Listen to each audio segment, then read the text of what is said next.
என் பேரு ஷெலன். எங்க ஸ்கூல் வந்து மான்ஃபர்ட் மெட்ரிகுலேஷன் ஹையர் செகண்டரி ஸ்கூல். கோவிட்-19க்கு அப்புறம் எங்க ஸ்கூல்ல இப்பதான் மான்டெக் ஃபெஸ்ட் நடக்குது. இது வந்து ஒரு சயின்ஸ் ஃபெஸ்ட். மோர் தென் 500 ஸ்டூடெண்ட்ஸ் இங்க பார்ட்டிசிபேட் பண்றாங்க. நாங்க வந்து வெர்மி கம்போஸ்டிங் பண்றோம். இது வந்து it's a natural way of making fertilizer. earthworms வச்சு நாங்க fertilizer பண்றோம். இதுதான் வந்து earthworm.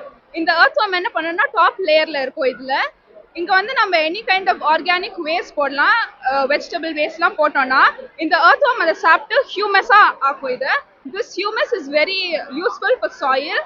ஒரு லிட்டில் ஃபன் ஃபேக்ட் என்னன்னா இந்த ஹியூமஸ் வந்து it can hold up to 90% water. So நம்ம பிளான்ட்ஸ்க்கு தண்ணி ஊற்றலன்னா கூட இந்த ஹியூமஸ் வந்து இருந்தாலே அது தண்ணியா நல்லா இருக்கும், பிளான்ட்ஸ் நல்லாவே வளரும். தேங்க்யூ. இப்போ நம்ம பார்த்தீங்கன்னா இந்த வேர்ல்ட் ஃபுல்லாக வந்து கெமிக்கல் ஃபர்டிலைசர்ஸ் பிளான்ட்ஸ் வந்து நல்லா சீக்கிரமா வளரும் தான் பார்க்குறாங்க. பட் கெமிக்கல் யூஸ் பண்ணுறது இந்த உலகத்துக்கு இட்ஸ் பேட். ஸோ இந்த ஆர்கானிக் வேஸ்ட் எல்லாம் வீட்டில் நம்ம குப்பையில் தூக்கி போடாமல் நம்ம இந்த மாதிரி செடிக்கு போட்டோம்னா அது வந்து இந்த earthworm சாப்பிட்டு அது மென்யூராக இருக்கும். ஸோ ஃபர்ஸ்டே நீங்கள் ஏதாச்சும் ஒரு செடி, தக்காளி செடிலாம் வளர்த்தீங்கன்னா இது வந்து ஆர்கானிக்காக எந்த கெமிக்கல்ஸும் இல்லாமல் நல்லா வளரும். ரேச்சல். பேர் அஸ்ருதா. நான் மான்ஃபர்ட் மெட்ரிகுலேஷன் ஹையர் செகண்டரி ஸ்கூல் படிக்கிறேன். இன்னைக்கு வந்து எங்களோட ஸ்கூல்ல வந்து மான்டெக் ஃபீஸ் நடந்திருக்கு.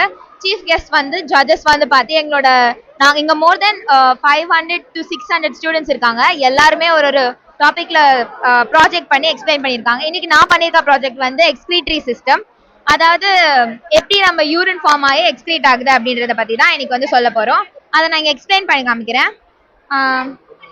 யூரின் மாதிரி இருக்க ஒரு சொல்யூஷன் இருக்கீங்க என்கிட்ட. அந்த சொல்யூஷன் நான் இதுல ஊத்துனேன்னா அது வந்து எக்ஸ்ட்ராக்ட் ஆகும்.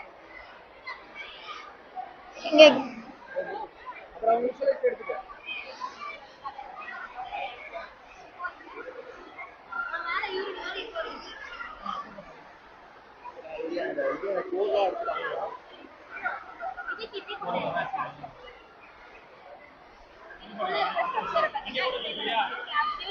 நெப்ரான் இது எல்லாத்தையும் வந்து எக்ஸ்பிளைன் பண்ண போறோம்.